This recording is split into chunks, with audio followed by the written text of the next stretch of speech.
From a blend of the musical cultures of Africa and Europe, something new has come. It is called jazz, and it is a truly American art form.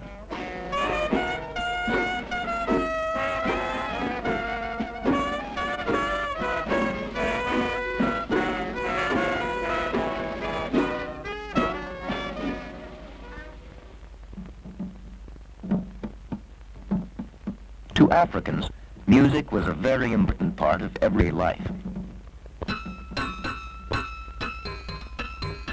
Complicated and subtle rhythms were part of work, play, and social and religious activities.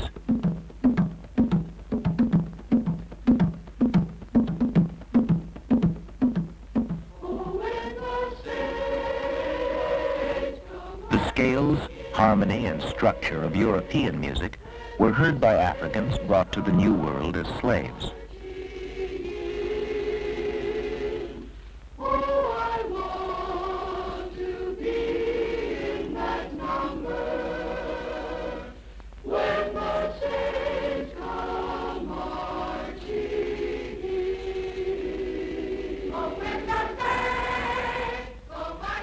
Negroes used these harmonies and forms, but gave a strong rhythmic drive to their music.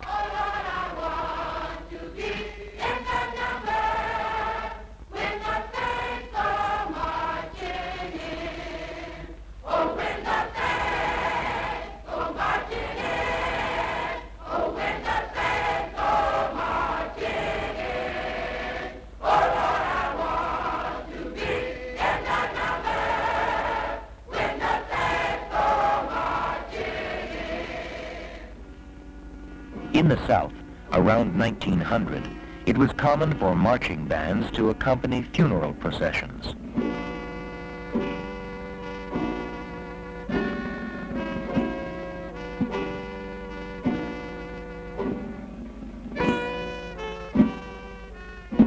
After the funeral, the band would march 2 or 3 blocks from the cemetery.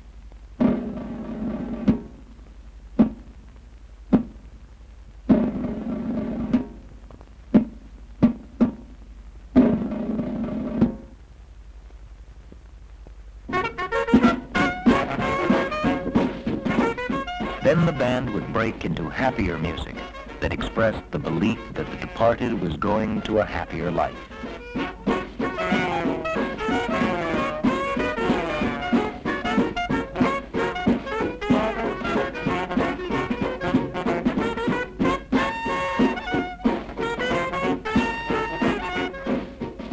This type of jazz is called Dixieland.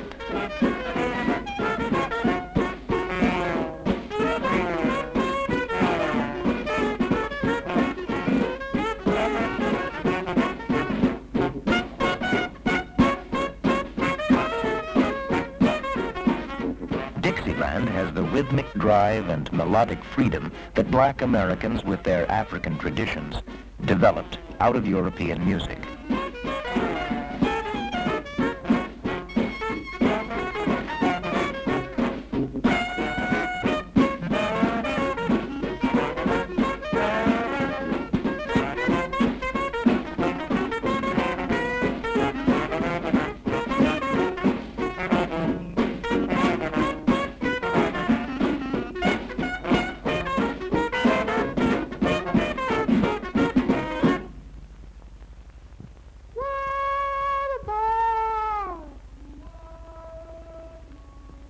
Slaves often communicated with each other as they worked in fields by hollering.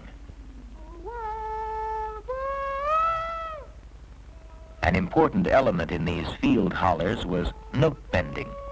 Notes could be bent or slurred up or down.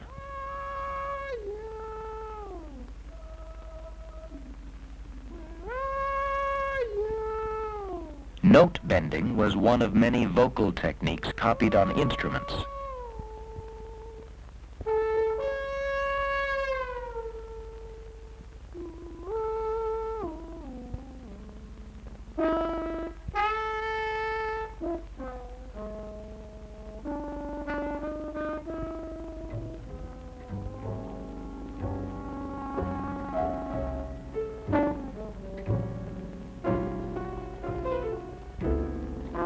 Since most early jazz musicians could not read music and had no formal training on their instruments, it is not surprising that they imitated the voice.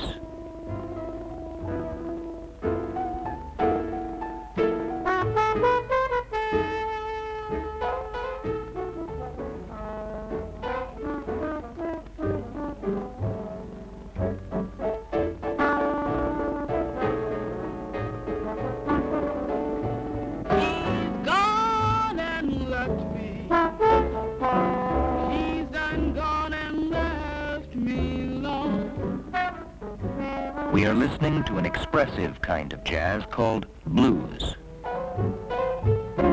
He's gone and left me. He's done gone and left me alone. The blues is usually constructed in 12-bar segments made up of simple harmonies. If he don't come back, I ain't gonna stay.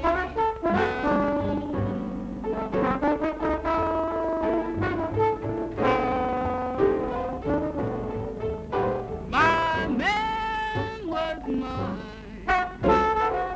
He was always good to me.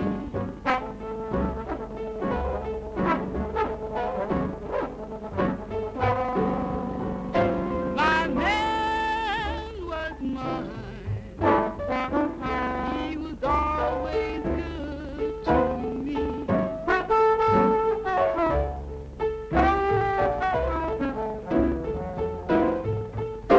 But now that he's gone, I don't even want to be.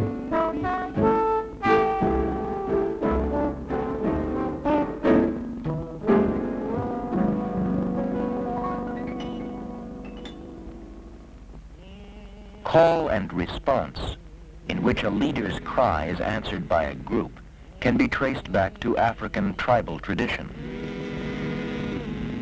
Been working all the day. Been working all the day. And man, there ain't no pay.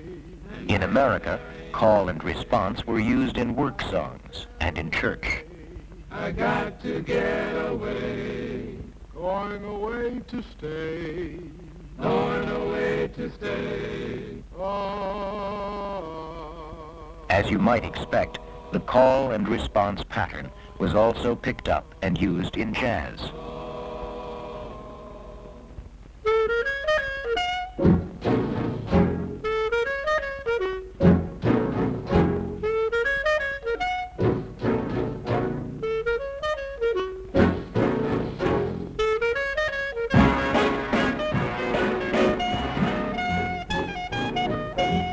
Jazz, which originated with blacks, soon became popular with whites. This is a type of jazz called swing, widely played in the 1930s and 40s.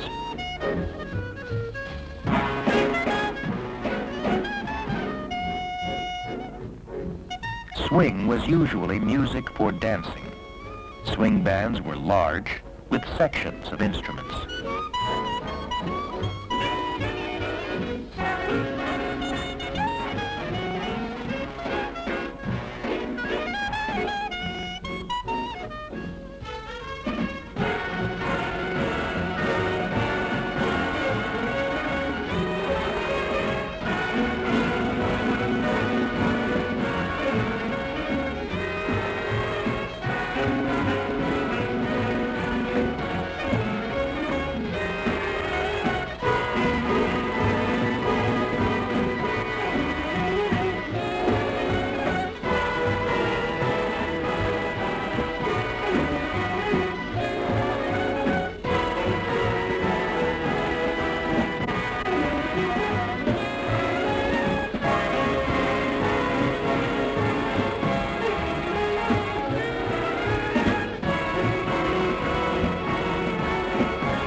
During the Second World War, a style of jazz called bebop, or simply bop, became popular.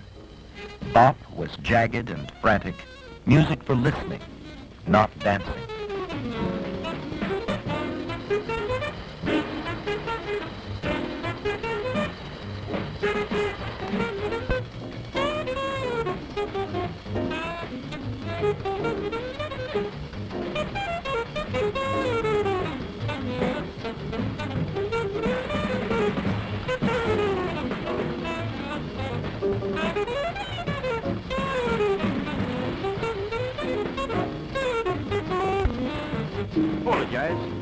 Just get warmed up, baby. Graham, let's take some fours. Right. Donald, you give us four and try, okay?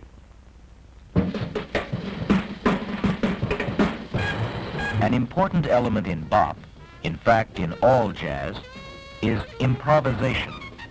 When a musician improvises, he makes up what he plays as he goes along.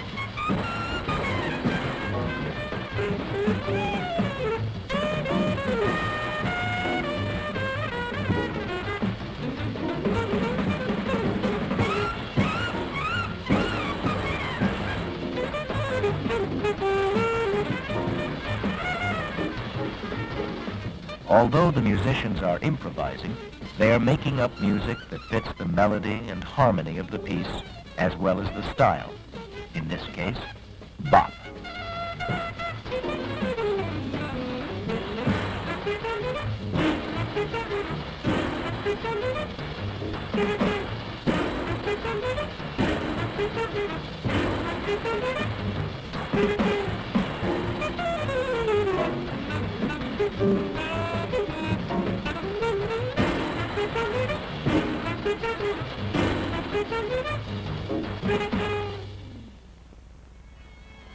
Jazz musicians have often found inspiration in classical music.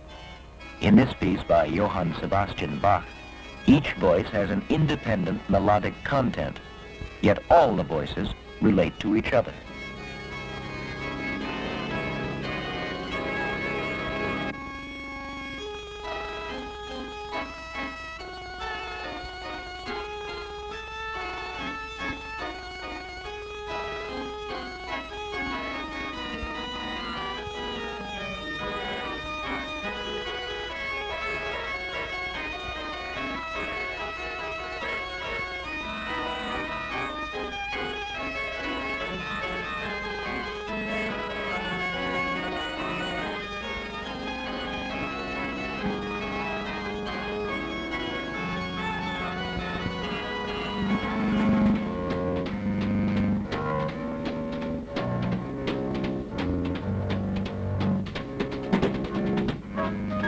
Cool jazz, which started in the late 1940s, also emphasized the independence of each melodic line.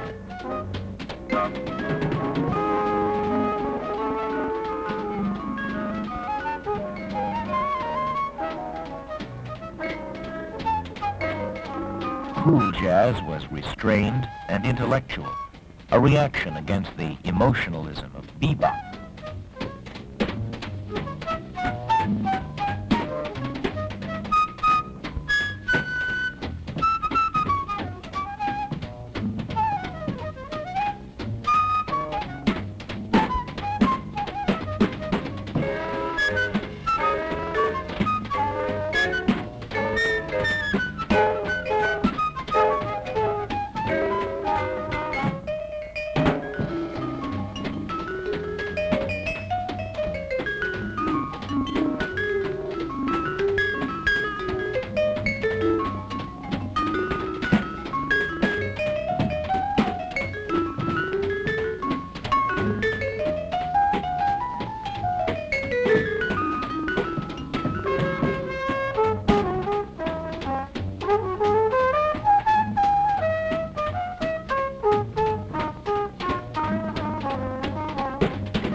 Some musicians felt that cool jazz was too sophisticated, that it no longer communicated to audiences.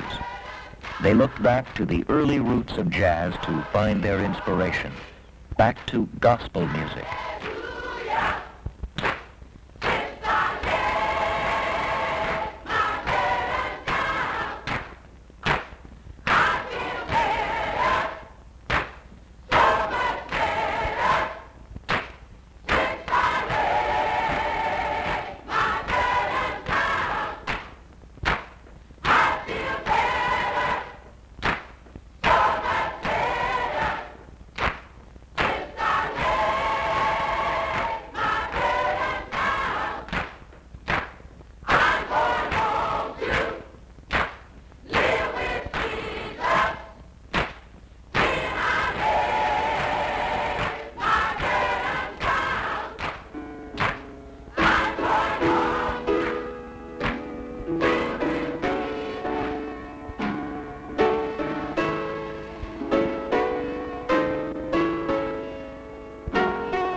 Musicians found in gospel music simple harmonies and rhythms. Out of this, they developed a driving style of jazz called funky.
Old styles of jazz have never really died out. Yet jazz itself keeps changing. We are listening to a free improvisation, a jazz style that may use such modern techniques as amplification and echo effects. But even here, you can hear the roots of jazz in 19th century Black America.